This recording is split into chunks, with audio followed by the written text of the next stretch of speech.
Hi friends, இப்போ நம்ம Pandya stores பார்க்க போகிறோம். பாண்டிய ஸ்டோர்ஸில் நம்ம நாட்டாம படத்தில் ஒரு கேரக்டர் என்ட்ரி ஆகுமே, அதாவது எப்பொழுதும் மிச்சர் சாப்பிட்டுக்கிட்டே அந்த மாதிரி நினச்சோம் நம்ம அரசியை.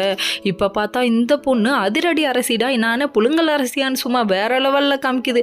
என்னன்னு பார்க்குறீங்களா? அதாவது அரசிக்கு தலைவலிக்குதுன்னு சொல்லிட்டு கீழே வர, அதுக்கப்புறம் பாட்டியோட உட்காந்து ஜாலியாக பேசிகிட்டு இருக்காங்க. அந்த டைம் பார்த்து வானையும் நானும் தனியாக சாப்பிட போகிறோம், டின்னர் போகிறோன்னு சொல்லிட்டு கூட்டிகிட்டு கிளம்பிட்டாரு நம்ம குமார்.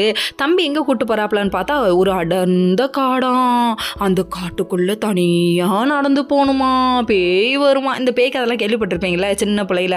அந்த மாதிரி கொண்டு போய் நடுக்காட்டில் விட்டுட்டு வந்துட்டாரு. டே பொண்டாட்டி மேலே வேணாடா, ஒரு பொண்ணு மேலே ஒரு அக்கறை வேணாமாடா, டே பொண்ணு மதிக்க தெரியலடா உனக்குலாம், அப்படியே தலையில் தட்டி தட்டி வளர்த்துருக்கணும் ஒன்னெல்லாம் அப்படிங்கிற மாதிரி ஆயிடுச்சு. விட்டுட்டு போய் இவங்க ஃப்ரெண்ட்ஸோட ஒரு ஜாலியாக கூத்தரிக்க ஆரம்பிச்சிட்டாராம்மா. அங்கே ஒரு பக்கம் அரசி அப்பா அப்பான்னு கதறுது. தேவையாப்பா இதெல்லாம் அப்படிங்கிற மாதிரி ஆயிடுச்சு. அதுக்கப்புறம் எப்படியோ போராடி இவங்க வீட்டுக்கு வராங்கன்னா பார்த்துக்கோங்க. இங்கே ஒரு பக்கம் குமார் பையன் அப்பாடா இம்சையை தொலைச்சிட்டோன்னு காரில் நிப்பாட்டிட்டு இவரு உள்ளே போன ஸ்டைலை பார்க்கணுமே. நம்ம கதிரும் நம்ம செந்திலும் முறைக்கிறாங்க. போகும்போது அரசியோட போனால் வரும்போது அரசி இல்லையேன்னு சொல்லிட்டு ரொம்ப முறைக்கிறாங்க. அதுக்கப்புறம் உள்ளே போய் எல்லாரும் கேள்வி கேட்க ஆரம்பிச்சிட்டாங்க. எங்கடா அரசின்னு சொல்லி கேள்வி கேட்க ஒன்றும் இல்லை எனக்கு தெரியாதுன்னு பதில் சொல்கிறாராம்மா. அமைதியாகவே இருந்துட்டு இருந்தார். கடைசியில் பார்த்தா அரசியே பார்த்துறாங்க, பேரிஞ்சு போய் நிற்கிறாங்க. யார்? நம்ம கதிரும் செந்திலும்.